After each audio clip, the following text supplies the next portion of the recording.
Awaken to play.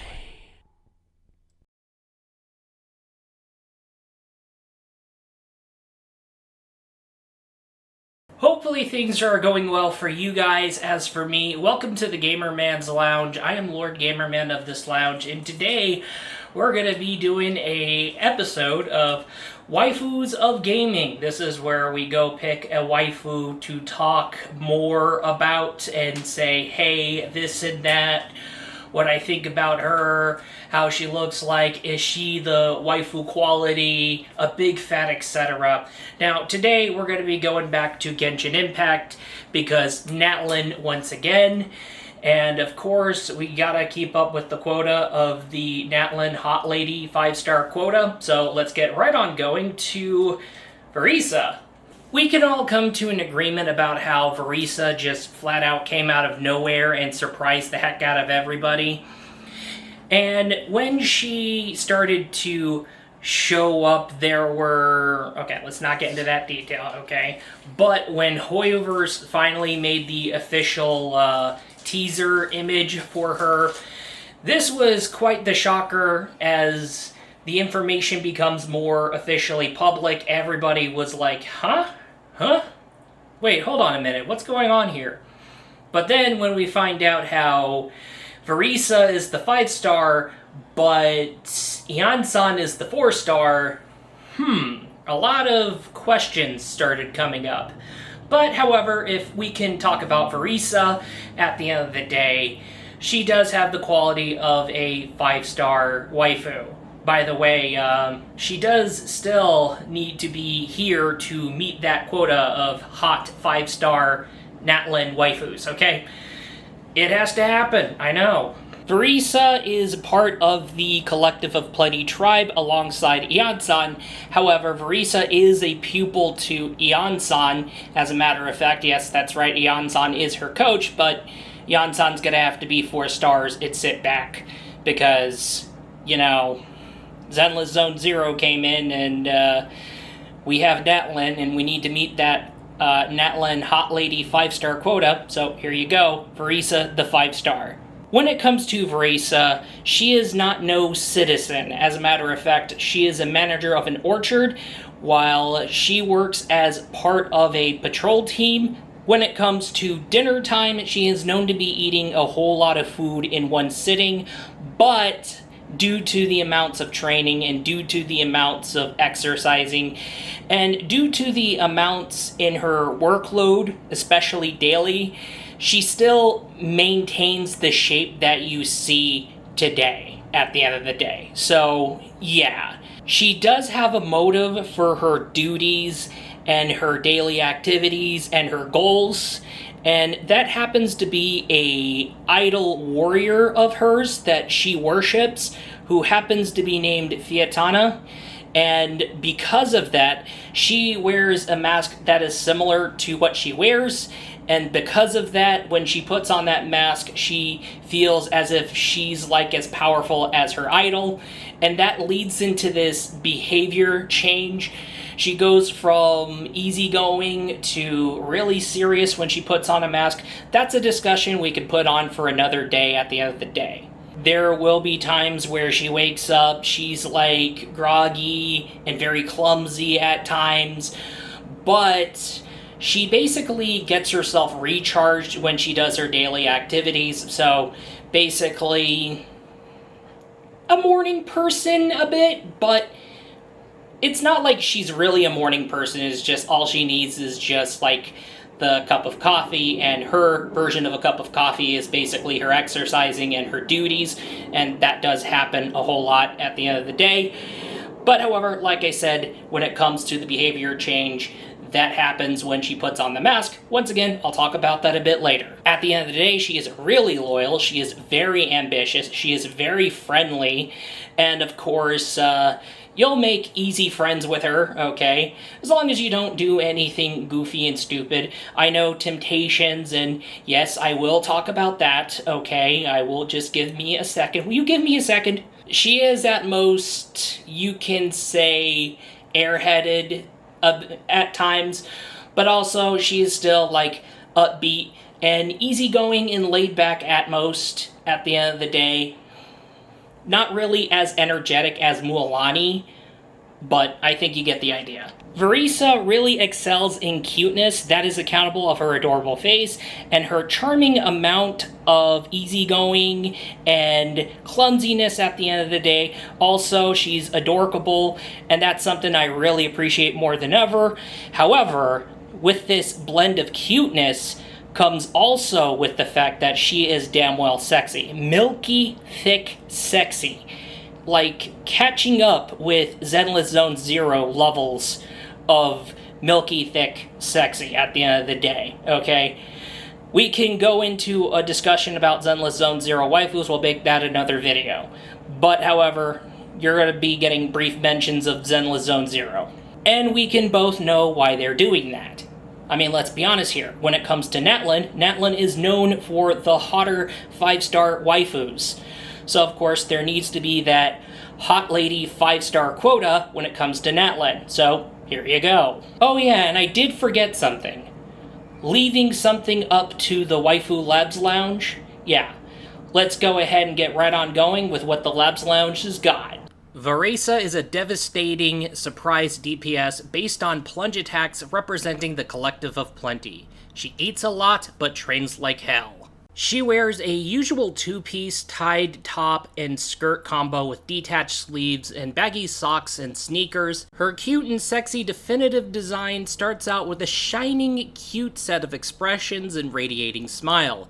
Her hair is long but split into braided twin tails. Varesa has the milk of plenty to represent the Collective of Plenty. They're also bouncy, and of course the back and shoulder window is appreciated. Her midriff presentation is flexed quite a lot. It really makes you want to rub your face on her tummy. She is really curvy, but her outfit does come with a nice view of her back.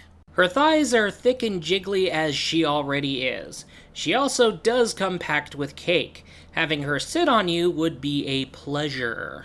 I will go ahead and say baggy socks and sneakers are fitting for her, but also it's a surprisingly appealing and rare design choice. She is the definitive combination of cute and milky thick sexy. Seriously, it's like as if someone from the Zenless Zone Zero design team got involved, or someone was influenced with Zenless Zone Zero.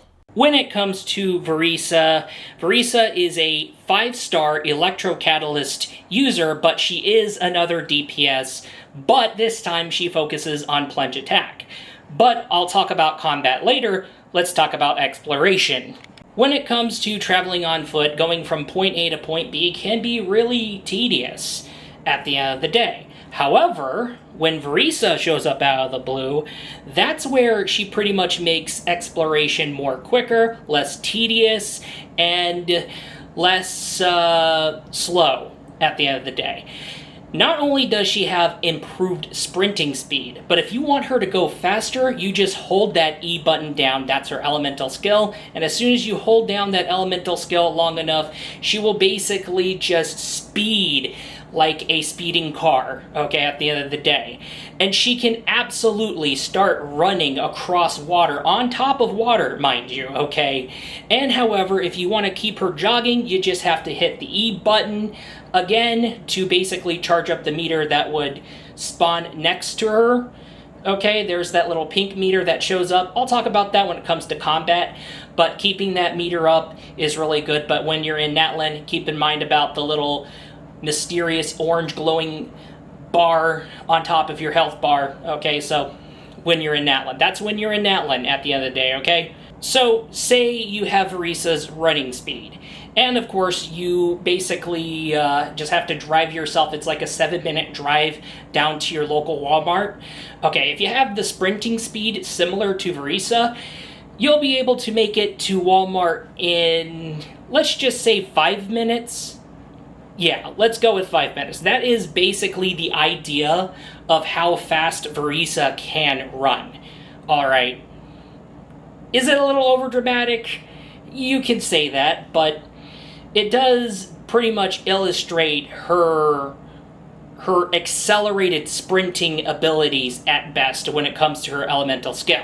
In combat, like I said, once again, she is a plunge attack-based DPS, and she does devastating damages to enemies, especially when it comes to AoE damage.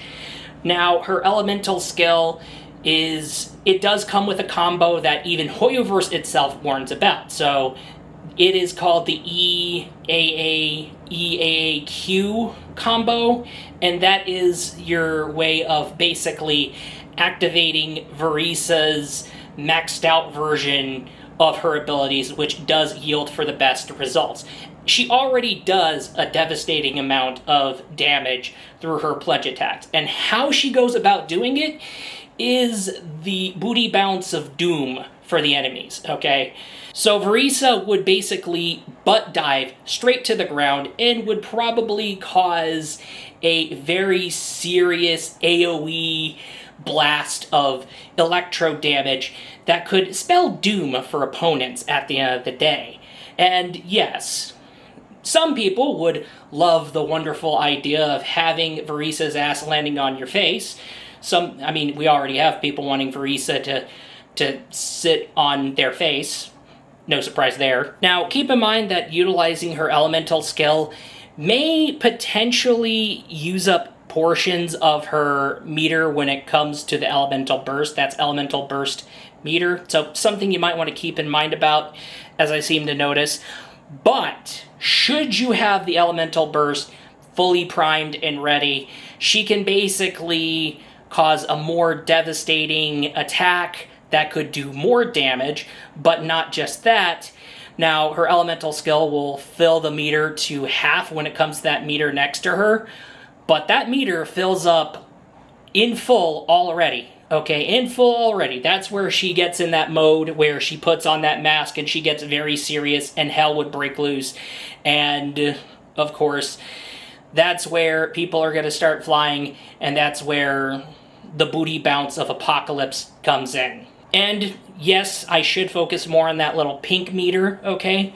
Now, that little pink meter that shows up next to Varesa herself, charge it to full, and you'll basically see her get serious, and that's when she activates the very serious mode that could yield into the best results when it comes to damage output. But if you really want my honest opinion, when it comes to combat, most mains of Varesa would just end up utilizing her elemental skill at most. Okay, not just combat, but also exploration. Varesa is like other Natlan 5 stars, okay? Do your own thing in terms of combat, but do crazy amounts of damage and surprise the player. But at the same time, make exploration, especially on foot, more easier and less tedious. So as soon as players end up going into Not Cry, by the time I'm recording, this game's about to go into Not Cry. Hopefully, we're about to go into Shneznaya. Varesa mains who already have Varesa should pretty much just make activating every single warp point more easier and less tedious. So something to keep in mind about that. I mean, hey, Varesa is very convenient when it comes to exploration. It isn't just that, oh, she's a really great unit when it comes to combat. Varesa is a cute and built-to-be-bred quality, rare as hell Kimono Mimi waifu.